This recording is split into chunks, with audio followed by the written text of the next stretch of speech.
I have so many notes for this episode. It's so long. I was trying to keep everything straight. Well, my opening comment was going to be, huh? Okay. Well, I have a lot of notes.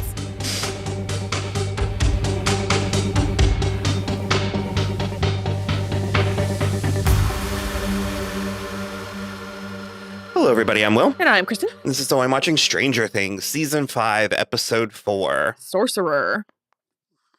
Very exciting. Yeah. Oh, shit. Okay. Are you ready? I said I took a lot of notes, but I'm gonna kind of blow through a lot of stuff. Just because it's like a lot of, they make a plan and then they execute step 1 of the plan and then they execute step 2 of the plan. Well, what's going on with the kids? Okay, so I'm still not 100% sure. Okay. Vecna wants the kids because they're weak of body and mind. Well, that was the reveal at the end. Yeah. Wants He's getting 12 kids. And they know that it's 12? Well, because you astutely pointed out that that's the numbers on a clock. Yeah. They didn't in the show. Well, that's because Steve's not there making relevant observations about things and getting shot down by literally everybody calling him stupid. We lost them halfway through this episode. We did. I was like, we gonna check back in? No? Okay. I do. I like... I'm sort of glad that Dustin's there because he is a little bit of a buffer between this just terrible love TP. Ugh. We covered most of it in the last episode. Well, you were reading a thing on Tumblr that also does not appreciate it. And I was going to advocate. Humiliating from all corners of this. I was going to advocate for the devil just a little bit. I agree with you. Yeah. Absolutely. And certainly character-wise, yes. But we don't know what we don't fully know what the writers are building to entirely. Of course. But this show is also largely a celebration of genre staples and tropes and like established dynamics and stuff. And Steve and Jonathan and Nancy have largely been in kind of like a 80s teen like rom-com / not really rom-com, but like between John Hughes and Nightmare on Elm Street. And I get it. So how do those movies end? No, I know. And I'm kind of asking. I haven't seen a lot of them. I get it. And I understand that. But we also have already worked through this love triangle two times. Yeah. And like, because that's one of the things that post pointed out was like, Steve and Nancy dated for less than a year 3 years ago. Mm-hmm. And now she's been with Jonathan ever since then, to the point that he is planning to propose, and he's still this insecure about Steve. No. Like and then we are meant to take that like Nancy saying Steve's idea of following the wall is good because they're still trying to find Holly as proof that Nancy is still into Steve. And again, it's like, I know they set this up in season 4 and I hated it then too. And I know that she is giving like looks to Steve and stuff. But it's like, then why is Jonathan planning to propose if his girlfriend keeps making eyes at another? I'm like, I have never understood that type of jealousy in relationships where I'm like, how are you with someone you don't trust? You're like, also, I wouldn't. Every single one of these characters is trauma bonded by this experience. If you cannot handle your girlfriend who you met in a traumatic experience still hanging out with her ex-boyfriend who also was involved in that same inciting traumatic experience, then you don't deserve a girlfriend. But also, again, like I said, we don't know where they're going because they could be setting us up one way in order to subvert it. Yeah, so we could get successful, independent Nancy at the end of this. God, you just aren't loving. I don't love this build. You think you've seen this? I've seen this film before, and I did not like the ending. Because, like, for me, the best case scenario is that Nancy just is by herself, like, at the end of this. The second best case scenario is that she stays with Jonathan. And then the 1,000,000th best possible outcome is that she gets back together with Steve. It just feels so stupid. It's like the most stupid. So anyway, they are kind of all on their own. They went through, that happened in this episode. Okay. So they're chasing the Demogorgon around. And because it's coming back for Derek, who got on board real quick. Okay. He fell in line. He was not falling in line at all until he actually saw the Demogorgon. And then he was like, yes, please, thank you. I'll do whatever you like. Where do I stand? Where do I sign my life away? Because he was being a little shit beforehand. And so basically the Demogorgon comes back and Joyce threatens it with an axe, and we kind of come to a situation later where we think Will has some influence on them. Mike suggests that he has some influence over them because he kind of is like Vecna. Well, the Demogorgon wasn't attacking Joyce as hard as it should have been. And they think having Will having been there, that he was sort of hacking into it. I do love that Will was like, I mean, my mom is definitely a badass. And Mike was the one that was like, but she's 5'3". Like, there's only so much. I don't know. She was ready to take on 2 Demogorgons single-handedly. Okay, that is kind of the thing that I love about this show so much, is especially now that like our OG kids are like 15, 16, they are so completely willing. Like every single one of them puts themselves between the kids and the Demogorgon in this episode. I mean, that like makes my little heart go pitter patter. It's so cute. And we got our like obnoxious kid stuff out of the way with Derek. So these other kids are charming. Certainly the other kids are charming, and also delightful. Derek is. He reminds me of Uter from The Simpsons. Who's Uter? The little fat German boy. Oh, okay. No, but he literally. So basically, after the Demogorgon attacks, it opens a gate, and Steve is like, I think that we should go through the gate and track it on the other side. They argue about it for way too long. And then Nancy, the decision maker of the clan, is like, do it. So he does. And then we have to have a bitch fest about it in the Rowan County Cemetery Church later. Well, they get into the Upside Down and then they drive head first into the wall. And they also determine that it's a circle. It's a circle, which, I mean, duh. Although we do have... I, for some reason, was really, really in my head thinking square. Oh, but other than that, just like a perimeter. Like a labyrinth. Not even like a labyrinth, just like a grid, like a square grid. Although a clock is round. Yeah. I just under the dome. I already said The Simpsons. And I was going to say we have a different vantage point because we've kind of seen what we are presuming is inside it. And dome, certainly circular dome shape makes sense. Sure. But yeah, so they go careening into it, into the wall. So the BMW is out of commission, but they do manage to get Hop and Elle on the walkie now that they're in the same place. And they Hopper's still doing the same thing. I like where we ended up in this episode, but also it was like the first opportunity he had to strap a bomb to his chest and go self-sacrifice. And I was like, are you shitting me? I mean, is that not in character? Kind of. It's like Katniss Everdeen. Oh God! In Mockingjay, she can't stop trying to kill Peeta. Gotta kill Peeta to spare him the pain.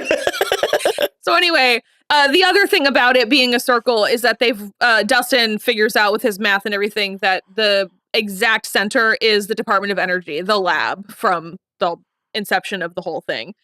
We can go back to the kids. He's in one of Will's visions. He saw Holly and then 3 other kids. Yeah. And I guess because of the pillars, that's how they determined there was 12. Yeah, because they were strapped to Holly was up like Will was the first time. So he's like Holly and then the 3 other kids are on these pillars. And so essentially what happened also is that it took Holly one night and then took 3 more kids the next night. So basically, there are 8 kids left. And it can be any kids, but he does have ones picked out. Yeah, I guess he has ones primed. Mr. Whatsit has contacted a bunch of kids. I want to say that is 8 because there were 3 or 4 in the car or in the truck with Murray and Robin. And then Lucas had at least 2. And then there were 3, I think, with the rest of them still in the military facility. So that's roughly 8. So basically the military has then decided that they're going to just round up all of the children in Hawkins, take them from their parents and bring them to the military thing. This is what gets me about the military and stuff like this all the time. First of all, Sullivan has known about this for years now. I think we first see him either at the end of season 2 or the beginning of season 3 or during season 3. He's known about this for years. They are so convinced that 11 is doing all of these murders, which in the first place is absolutely bonkers. She did a few. She did a few murders in this episode. Well, she's murdering... She did say sorry to that one man. Bad guys. She's murdering bad guys. She's not the only... The bad guys... There was a couple bad guys that... Yeah. Some I felt more conflicted about than others, but... I felt pretty bad for the scientist, because he was just trying to help, and then it was friendly fire. Look at who you work with. Well, yeah. The military just always thinks they can handle this shit. And they never can. And it has never... So maybe for Dr. K, but besides Dr. K, who's Linda Hamilton, it has occurred to zero of these people that the little girl that you think might be doing this could be someone that you could is the only utilize. Person preventing it from happening. Yeah, it's occurred to literally zero people. So, I don't know. It's very frustrating. So they're like, the kids will be safer on the military base. And I'm just sort of like, evidence to the contrary. So they've got all the kids in there. And they basically come up with this plan with Derek so that delightful Derek will infiltrate the barracks where they're keeping the kids, find out where the bathroom is, and then figure out who... flush each kid down the toilet. Basically. Figure out who else amongst the children has been speaking to Mr. Whatsit, and they will tunnel under, because the barracks that they're in are right under one of the tunnels that they already know about. Dick. That was a really... That was my least favorite Robin situation so far. She literally said the words, "I like dick," so many times, and then almost came out to the whole group just to say she didn't actually like dick. Also, I have never seen someone authentically say "oh, oops, did I say that out loud?" Anytime someone does that, they're looking for attention. Yeah. And so I was like, "Oh, I hate that," but I didn't mean to bring it up. Sorry. No.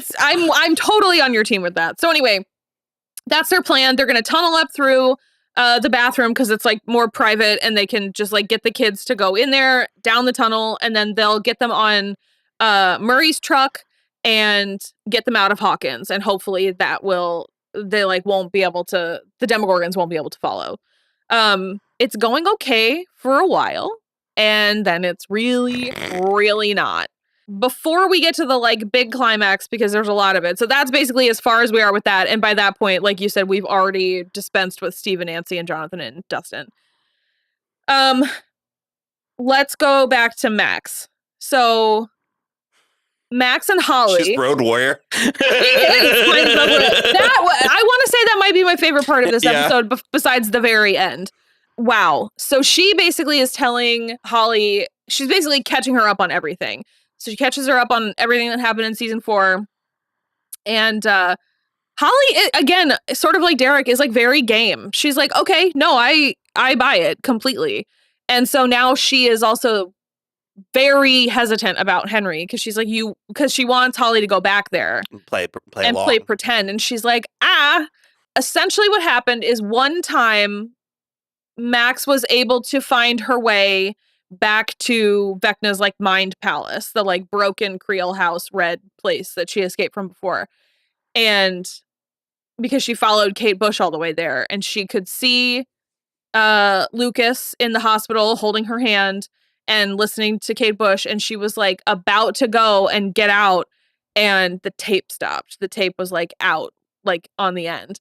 And so the door disappeared, and then Henry was there, and he chased her until she wound up in this cave, which he is apparently terrified of. So as long as she stays in this cave, she is good to go, and she's safe there because he will not follow. We also met Steve's dad in 1959. Steve's dad and Joyce, because they called her they just called her Joyce, right? So yeah, that was very funny to me. Max is explaining to Holly that wherever they are is made up of thousands of memories. Yeah, Max is deep. Yeah. He's in there deep. And it's like a canyon. She has like a whole vista. It's very Westworld. Very cool. Uh-huh. It's like really, really, really cool. I like all those scenes because color exists there.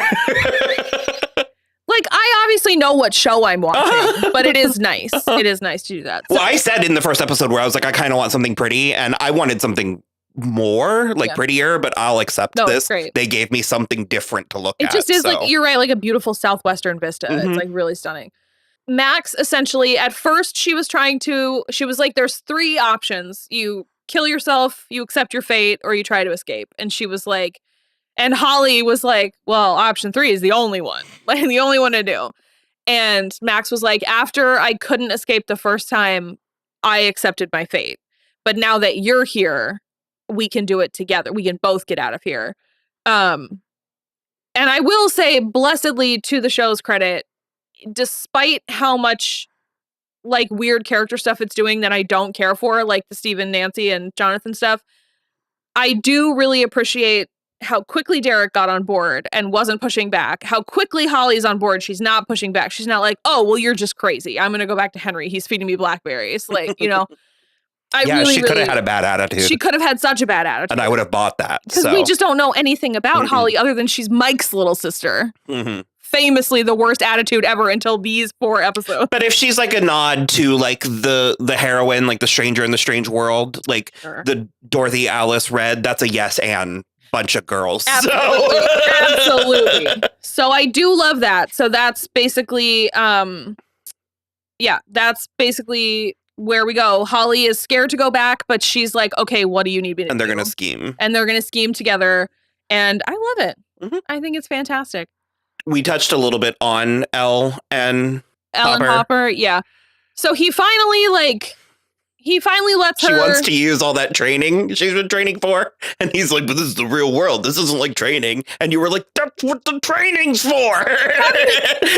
like topic wise, this does not relate, but have you seen that one clip from Mad Men? That's what the money's for. That's what the money's for. I was getting so frustrated because I just was like, why do you think she's running this obstacle course? It's not 6 times so she a can day. Compete in the Olympics.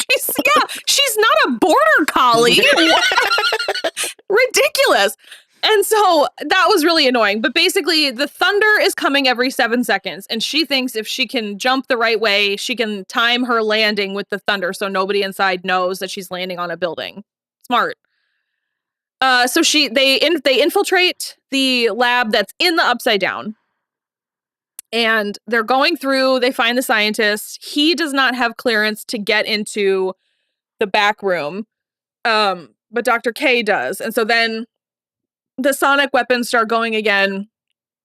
And so Elle can't do anything. And Hopper's trying. His gun has like, I guess it hasn't jammed. He's just like run out of ammo. But it has been like very deliberately shown like 3 or 4 times now already. And I don't. You don't know why they're setting that up? I can't decide if it's like on purpose or if it's just the clip running out. Meant to be tension. Yeah, but I'm noting it. Dr. K comes down and like Elle can't do anything and a tentacle gets Hop and she's eviler than I thought. Yeah. I mean, I knew she was a bad guy because she's also a major general. So she does outrank Sullivan, which is hot. I think he was set on fire, but I want him more emasculated if possible. I hate him so much. He's like, I hate him worse than Vecna. He's just such an annoying, bureaucratic, military asshole. I can't. Hop finally gets loose and steals her tag and knocks her out. And he's trying to get 11 to leave because the sonic things are like still messing her up. She can't, if it is Vecna or Henry, whatever, behind the door, she can't do anything to fight. So, but then she realizes that he's strapped himself with a bomb. And he's like, it's just a failsafe. It's just a failsafe. And as soon as the door is closed behind him, he's got that plunger out. He's like, let's go. So he gets back there and he gets all the way through. We don't see what he sees yet, but then we're out on the other side and all of the power goes out. And so Elle can stand up again and she can get through the door. And Hopper is on the other side and he leads her through the door behind that. And Kali is in there strapped up in a huge thing with electrodes everywhere. I don't know what that means. It almost was world shattering to me because I was like, is any of this happening? Like, is any of this real? Or is she a battery that's powering this entire endeavor? I don't know. I mean, the upside down predates her, like us finding her. I would imagine that whatever she is doing is what is keeping, like Max and Vecna from where 11 can find them. Mm-hmm. But yeah, I'm not sure. Because in case people don't remember, she was the one who had the power where she can make you see what she wants. Yep. I thought I liked the potential of where this could go. Yeah. And that's my hope. My hope is that some of the more frustrating things that we haven't been loving about this season are going to pay off. Is there to establish conflict so that when we resolve it, it's like, yay. Yeah. And not just sort of like, I hope you like this because there's more where that came from. You know what I mean? Or like, I hope you're hungry for nothing. So it's like, I like the potential of what that could be. Because I understand that episode in season 3 or 3. Which? With 8, with Kali. That's 2. I understand that like people didn't love that episode and they were a little familiar, but I still think she's the interesting and useful enough character. And I think now's a good enough reason. Well, if not now, when? And we were literally just saying yesterday. Will literally was like, we could have used a character like that. It's crazy that we haven't seen her again since then. So like, this is a wild payoff. And I'm like very excited to see, because she did smile at Elle. So it does appear that she's been taken prisoner. Like she's obviously strapped up there and she's conscious and she smiles at Elle. So I am very hopeful that she's also going to be like on their side, which will be, I am like, I really hope that we find out how she got caught, because that feels crazy how she would have gotten caught. Yeah. Okay. So we're going to jump back to the Byers and Mike and Robin and Murray. We've gotten a lot of kids out of the barracks, but when they were hacking up into the ground at the top of the tunnel, Mike hit a water pipe. And it wasn't an immediate problem, but as the kids were going down, they were kind of grabbing the water pipe and like spinning it a little. So it turns into actually like a real slapsticky thing with him and Will like trying to like plug the leaking pipe and just like directing kids over their shoulder to like go in the hole by the toilet.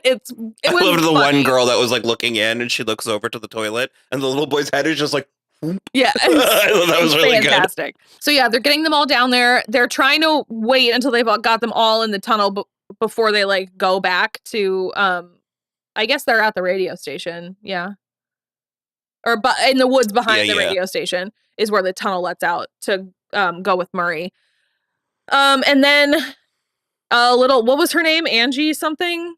Little Debbie. Snitch. Oh, that one. Yeah. She freaking snitches because she sees that the water is leaking and then she pokes her head in and she sees Mike and Will and she goes tattling to the military guy. And I'm just like, keep your freaking snitches get stitches. I did love that Derek was like, she's a snitch. It was like the last thing he said before he went in the bathroom too. Derek and then the one Debbie and then I think at least one other kid plus Mike, Will, Joyce. No, just Mike, Will, and Joyce they get taken by the military because they like can see them in the tunnel. But the rest of them, some of them have gone with Lucas and some of them are already all the way through with Robin and Murray. And so that's kind of like where the last showdown happens because the military takes them all and are like, what are you doing with these kids? And literally all of them are like, you can't protect these kids. And they're like, haha, we are the American military. And Derek is an MVP. He truly is like, you don't know shit. And like, I saw this thing and you can't protect us. We're all going to die. And as that happens, we start getting like glowing light and thumping through the Band-Aid, you called it, all the like metal planks that are covering up the rifts.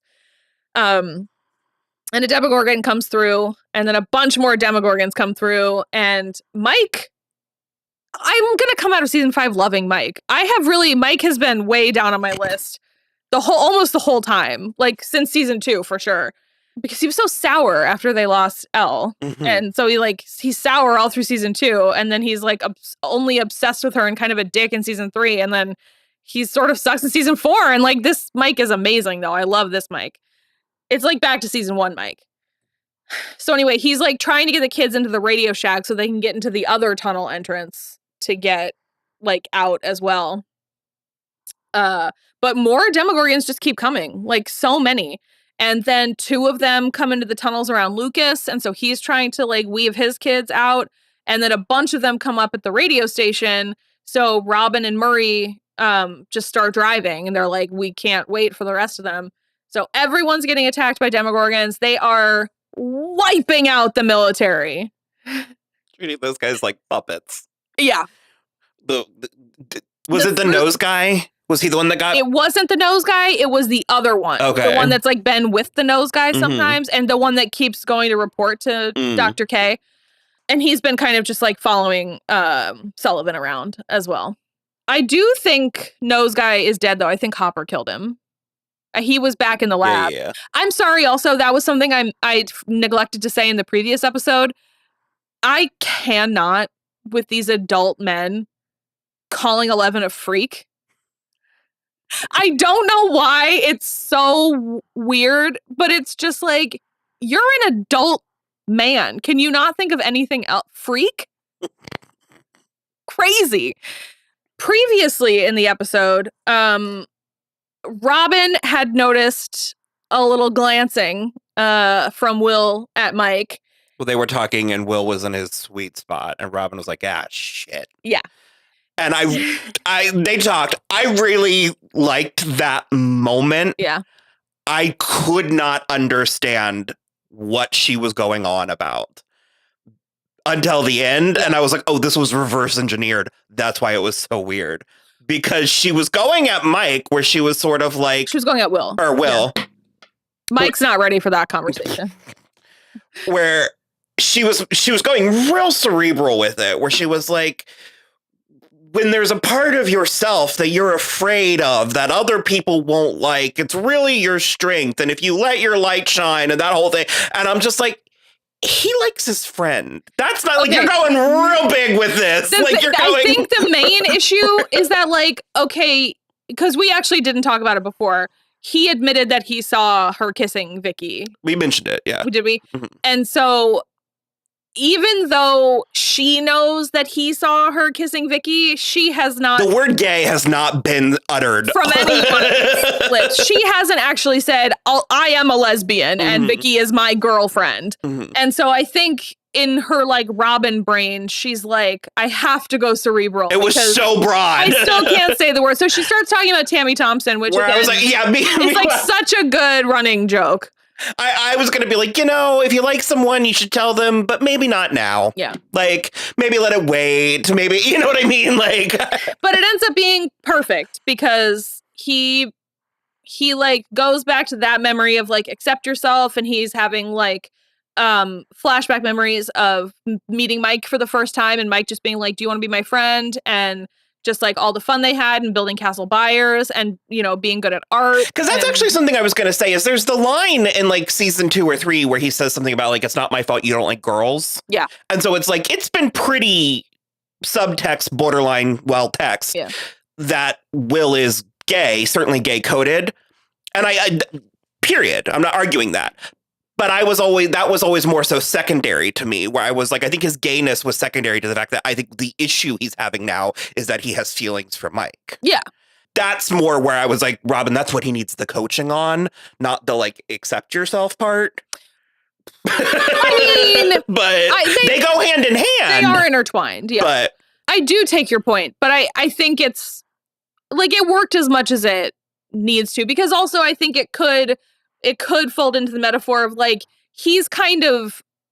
I think he's kind of known that he's been like touched, And so I think and it's not like he knew he had powers, but I think he knew there was like a possibility. Well, and also I think it justifies Joyce's coddling. Yeah. Because I've wanted to sort of defend it a little bit because I get the instinct for it in that, number one, I mean, he's a indigo child. He's a special little boy. And so it's like... Wells for boys. Yeah. And I think Joyce clearly is aware that that's certainly a possibility, if not the probability. And she also has lost him couple times. You know what I mean? So it's like, I get it. I just feel like it's been really condensed. Like it's been really laser focused. And like I said a little bit earlier, it's like, if that was to get us to this point and we're sort of like good, then I'm fine with that. I don't want her to keep on. I mean, I'm not saying that I don't want her to stop caring about him, but it's like, we don't need to be like obsessing over it the way that we were in those like 3 episodes. Yeah, for sure. So yeah, we get to a point where, because you said Will's a little bit aware that he's been touched. Did you mean that as secondhand for gay, or did you mean that as magic? Magic. Okay. Yeah. Both. Well, and also he is his D&D thing is a wizard. His character is a wizard, so a sorcerer. Well, that was an interesting distinction because wizard. Was it Lucas? Was like it comes. No, it was Mike. Was Mike? It was like it comes from the book, where a sorcerer, it's like an 8. It's an 8. Yeah. So he realizes that he can do something about it, as like the Demogorgons are like taking. I guess they already took the kids. They definitely took the kids already. Yeah. Because then Vecna comes. Just drag them face down like cavemen. Yeah. So all the kids are through the gate. To which I said, all they're doing is making Max's child army stronger. So now she's got like 12 kids that are going to help her? Please. To victory! Yeah, exactly. It's going to be like Thor, Love and Thunder. When we had with the Max and Holly thing, we had the whole Wrinkle in Time plot got brought back, which was great. So then, it looks like Vecna is like going to take Will, like take him over. He's got him up, he's talking to him, and that's when he starts talking about how he takes the kids because they're weak and he can like mold easily them. Influenced. Yeah, and he was like, you broke so easy. And I was like, it took you fucking 6 days to find him down there. Like, he's been putting up a hell of a fight since. Hell of a fight. So I'm curious what he means by that. You're gonna have to show your work. Yeah. Vecna. And so then Vecna left, correct? Yes. Yeah, he left. And then the more Demogorgons came and were gonna kill everyone. Lucas, Robin, Mike, and Joyce. And he went back into the memory of what Robin said and then all of his other memories. And his eyes turned white. Through the power of friendship and love. Our powers combined. And he killed all of those Demogorgons with his mind like Vecna. He broke all their arms and legs. Amazing. It was really, really good. I really liked that a lot.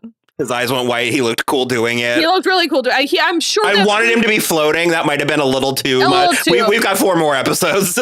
I'm sure that Millie helped him choreograph what he did.